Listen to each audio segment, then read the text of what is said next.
everyone. How's it going? Hope you're all doing really well.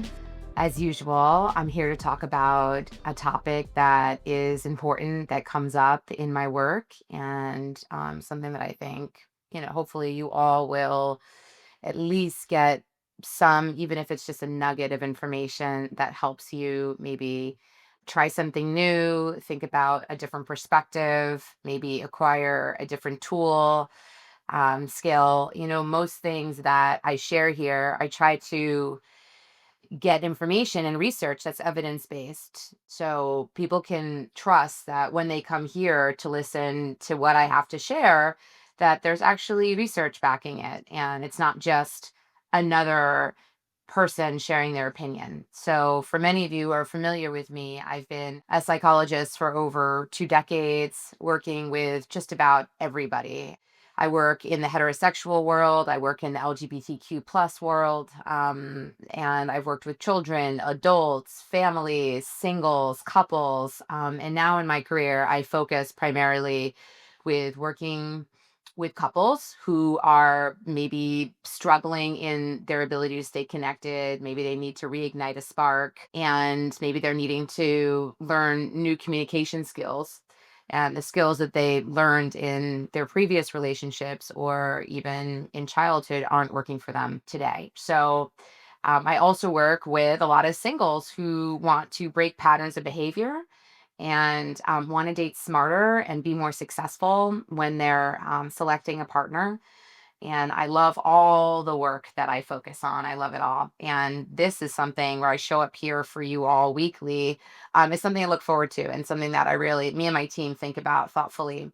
So if you have any topics that you would like me to expand on or actually research and even, share my own, like not just the research that we find, like I do, but also some of my own opinions about it, feel free to ask. Post below in the comments and let me know what it is that you're wanting, and I'm happy to deliver that. Just wanted to share a tidbit about an interview I recently had last week. Vogue interviewed me about the topic of women coming out later in life, like women who have been married to men for years or been mainly dating men and have decided that they want to explore being with women. And they're asking, like, what are my thoughts about it, since I'm immersed as a not just as a clinical psychologist and a board certified sex therapist, but also the CEO of Little Gay Book Matchmaking, which is a large national matchmaking firm that focuses on matching queer folks. And we had a really great talk. And really, it's because I think today in our culture, it is safer to come out and explore, even though there's more visibility with social media and people, judging and criticizing. There's a lot of people who have a lot of opinions out there. So it can also be scary. But at the same time, we've come a long way with, with our confidence and comfort in the gay community. And just as a society, we're more familiar with it. It's less foreign. There's more media and exposure in television and things like that. So we've been, like many things, with exposure, you become more comfortable and less intimidated by it. And I think people are feeling more comfortable coming out. And also, they're realizing that traditional marriage is not really working. And we're still going off statistics from like the 80s or 90s with them stating that the divorce rate is at 50%. I can pretty much guarantee that it's higher than 50%. I don't want to throw a number out there because I don't have any research to back it up. I can tell you I see thousands of people, and I would say for sure it's over 50%. So people are trying different ways of having unconventional, untraditional relationships. And at the same time, I think that there are people who have been curious about hooking up and exploring maybe, their same gender intimately. So I'm excited that Vogue is doing an article on this. I think it's excellent because we need to have these conversations and we need to be thinking about it and being curious and not judgmental. Suspend judgment and just instead be curious. Because even if it's something that doesn't make sense to you, it just, it's beautiful to have people of all different interests and desires and proclivities and things like that. It's like that's what makes life so interesting. So we don't all want to be clones of each other. So, like, at the end of the day, even if it's something that's not your taste and your preference, that's fine. Let's just not judge or criticize and just be accepting of people's uniqueness and differences. So I happen to always be drawn to people that are different than me, that think differently than me, that live differently than me, because I find it fascinating. And I always learn something new when I have those deeper conversations with them, just from a place of curiosity and not judgment. So, all right. Anyway, last thing, thank you, all of you, for being here with me on this journey. And I look forward to continuing to provide you with really useful, helpful information, knowledge, tools, skills that you can apply to your lives. And please share, share, share. If anything you think is helpful that I'm putting out there that you think will actually have a positive impact in somebody else's life, please share it. All right, let's jump in. Let's jump into my topic for the day. Vanilla sex is boring, and that's okay to admit. It's a truth universally acknowledged that not all sex can be good. But there's a difference between having occasionally less than inspiring sex and feeling like the sex you're having is just plain boring across the board. At least for some of us, regular old vanilla sex just isn't doing it. Does this describe you? There's good news.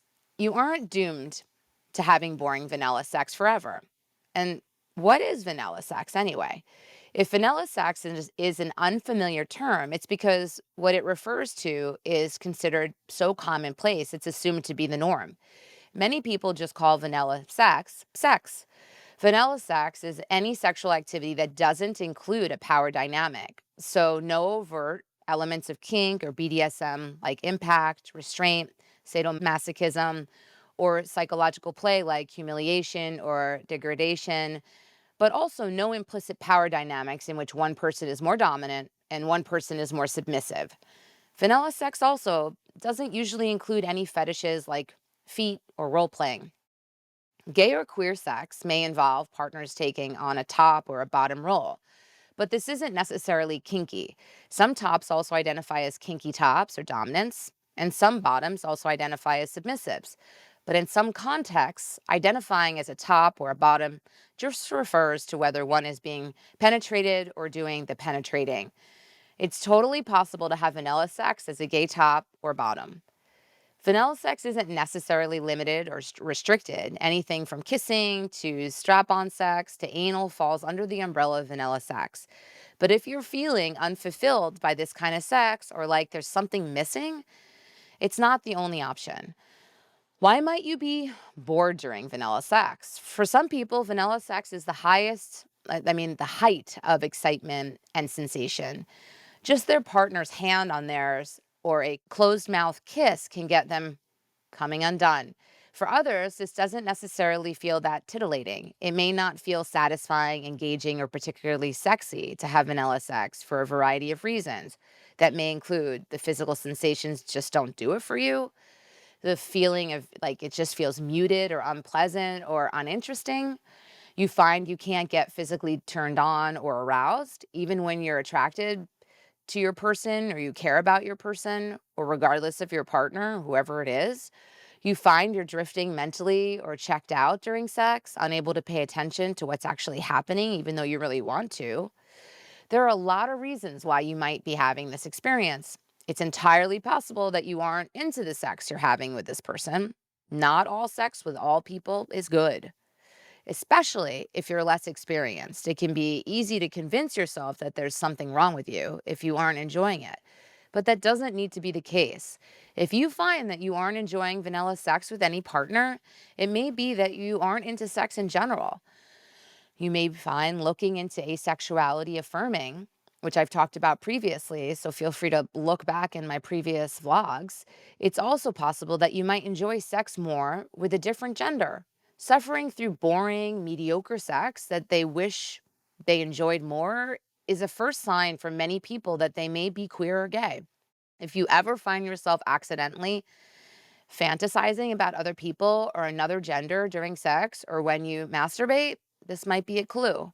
It may also not mean that you are curious about the same gender, right? Like our mind goes places.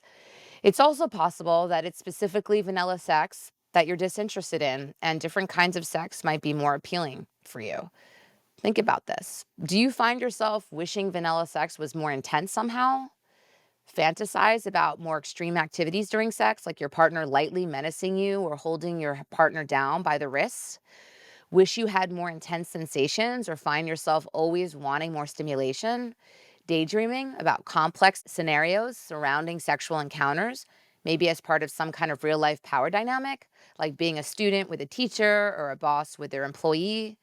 It's possible that you're finding vanilla sex so unfulfilling because you're more drawn to something with a particular edge to it, something with a power dynamic and a kind of intensity of physical sensation that places it under the umbrella of a kind of kink or BDSM. What can you try instead? If this sounds intriguing to you, it's worth exploring. You deserve a sex life that's rich, fulfilling, and intensely pleasurable. If you're bored by the vanilla sex you're having, you don't have to continue having this kind of sex. To explore whether something else might be a good fit for you, I want to suggest that you try exploring porn, either video, content, audio content, or written erotica that explores power dynamics in some way. Notice what you feel drawn to and what feels challenging or off putting. See if there are patterns or trends of any kind in what you like. Pay attention to your fantasies. What does your mind wander towards when you masturbate or think through the type of sex you'd like to have? Are there specific dynamics or scenarios that feel consistent? Do you fantasize about a specific type of person or way of being treated or of feeling particularly powerful or powerless? Reading about sex and sexuality, from asexuality to hardcore BDSM. The ways that people relate to sex or don't vary much more widely than many of us are ever taught. Learning more about the wide range of sexual expression and how it feels to different people may help contextualize some of what you feel or would like to feel.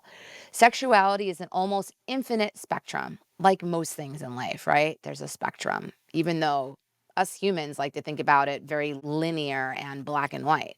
It's not surprising that having a specific kind of sex doesn't do it for everyone. Just like eating the exact same meals or watching the exact same TV show wouldn't make everyone happy. Try to embrace this fact with the spirit of exploration and compassion and curiosity. There's so many kinds of connection and sex out there that feels good, and you have complete freedom to find them out, try them out, explore. So don't feel stuck by society's rules and the constriction that it places on us. We can certainly explore, and I encourage you to do that with curiosity, without judgment. And then I want to hear about it. Share it with us. Thanks everyone for tuning in. Kisses, hugs, and I'll see you next time.